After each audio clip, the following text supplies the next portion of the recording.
அவர்காம் கரூர் மாவட்டத்தில் இந்த ரோப்கார் பலத்த காற்று வீசியதால் இடையில் நின்று பழுதானது. இதனால் அந்த ரோப்கார் பெட்டிகளுக்குள் சிக்கியுள்ளவர்களை மீட்கும் பணி தொடர்ந்து நடைபெற்று வருகிறது. ஏணி மூலமாக பாதுகாப்பாக அவர்கள் மீட்கப்பட்டு வருகிறார்கள். இந்த ரோப்கார் நேற்று சுமார் 9 கோடி ரூபாய் மதிப்பீட்டில் நேற்று தான் தொடங்கி வைக்கப்பட்டது.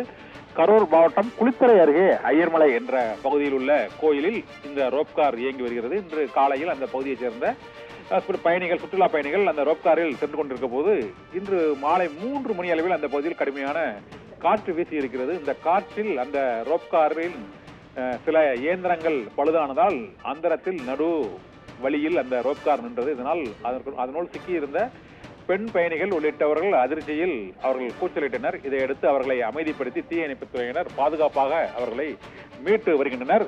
இந்த ரோப்கார் பெட்டிகள் அந்த பலத்த காற்று வீசியதால் ஒன்றோடொன்று உரசி கொண்டு திடீரென விலக தொடங்கியது. இதையடுத்து உடனடியாக கட்டுப்பாட்டு அறைக்கு அந்த ரோப்காரில் உள்ள பெட்டிகளில் உள்ள 5, 6, 7, 8 என்ற அந்த இடையில் உள்ள 4 பெட்டிகளில் உள்ள பயணிகள் தான் அந்த பலத்த காற்று வீசியதால் அதிகமாக அந்த தொங்கும் கம்பிவட ஊர்தியானது அசைந்து நின்று விட்டது. அதன் பின்னர் அதை இயக்குவதற்கு முடியவில்லை. இதனால் அந்த ரோப்காரில் உள்ள பயணிகளை பாதுகாப்பாக மீட்பதற்காக அந்த பகுதியில் உள்ள தீயணைப்பு துறையினர் மற்றும் அந்த ரோப்கார் டெக்னீசியன்ஸ் அந்த பகுதிக்கு சென்று ஏணி மூலமாக அங்குள்ள அந்த 3 பெண்களையும் பாதுகாப்பாக அவர்களை மீட்டிருப்பதாக இப்போது தகவல் வந்திருக்கிறது. மேலும் சிக்கியுள்ள பயணிகளை மீட்கும் பணி தொடர்ந்து நடைபெற்றுக் கொண்டிருக்கிறது.